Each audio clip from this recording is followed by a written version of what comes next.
Makanya dalam Quran surah Al-Munafikun di ayat-ayat terakhir Allah menyampaikan bagaimana orang-orang yang al-bakhil, orang-orang yang pelit ketika di dunia, mereka menyesal di hadapan Allah Subhanahu wa taala di yaumil qiyamah nanti, seraya berkata, laula akhartani ila ajalin qarib fa asaddaqa wa akum minas shalihin.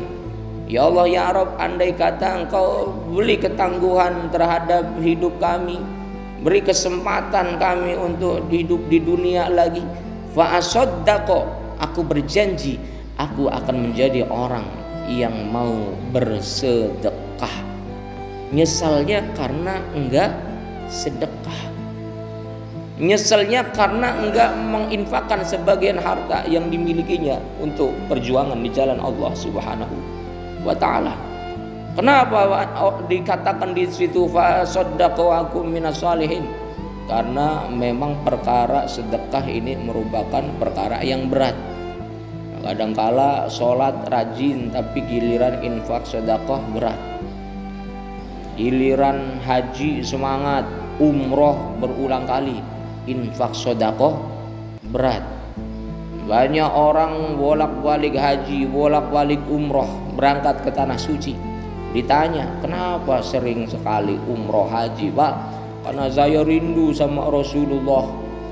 Dia tidak tahu, padahal Rasulullah sendiri justru rindu terhadap orang-orang yang mempunyai kepedulian terhadap anak-anak yatim, rindu terhadap orang-orang yang mempunyai kepedulian terhadap orang-orang miskin. Di dalam satu riwayat Nabiullah Muhammad menyampaikan, ana wa kafilul yatim hakadha, aku beserta orang-orang yang peduli terhadap anak yatim, orang-orang miskin, orang-orang yang tidak mampu, hakadha fil jannah, ibarat dua jari ini nanti di surga.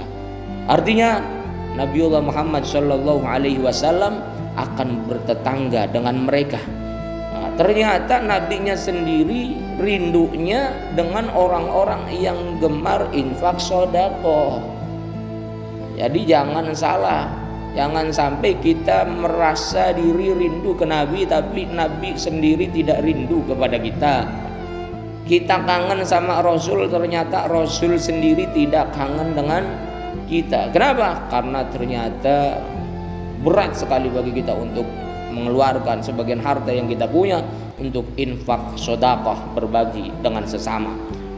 Tidak dilarang kita haji berulang kali, tidak dilarang kita umroh berulang kali, asalkan kita pastikan keluarga kita, saudara kita, termasuk juga tetangga kita, tidak ada yang kelaparan, tidak ada yang hidup susah.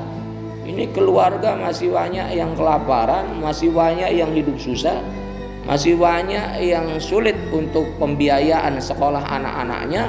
Dia tidak peduli, dia umroh berulang kali, dia lupa bahwa ada saudaranya, ada keluarganya, ada tetangganya yang seharusnya ia perhatikan dengan baik. Padahal Allah Subhanahu wa taala menyampaikan dalam Quran surah Al-Baqarah 177, apa kata Allah? Wa atal mala ala hubbihi dzawil qurba wal yatama wal masakin. Memberikan harta kepada dzawil qurba itu yang utama. Dzawil qurba itu kerabat dekat. Jangan sampai kita dengan orang lain kita baik, sementara dengan keluarga sendiri kita tidak baik. Dengan orang lain kita moral, kita dermawan, kita brol-brolan, tapi dengan keluarga sendiri kita al-bakhil wal pelit wal qoret. Jangan. Kita menjalin hubungan yang baik dengan orang lain, sementara dengan keluarga sendiri kita memutuskan tali silaturahmi. Maka di sini nanti barangkali kalian semua mau mengeluarkan zakat, Bapak Ibu sekalian, utamakan orang-orang dekat terlebih dahulu. Bukan masalah nepotisme, bukan. Tapi memang itulah yang diajarkan oleh Allah Subhanahu wa taala. Kita ketika mau mengeluarkan zakat, pastikan dulu kita punya keluarga, kita punya saudara. Barangkali masih ada di antara mereka yang hidup susah, utamakan mereka. Kalau mereka sudah, baru kemudian tetangga kita. Tetangga kita sudah, baru kemudian yang agak jauh dari rumah kita.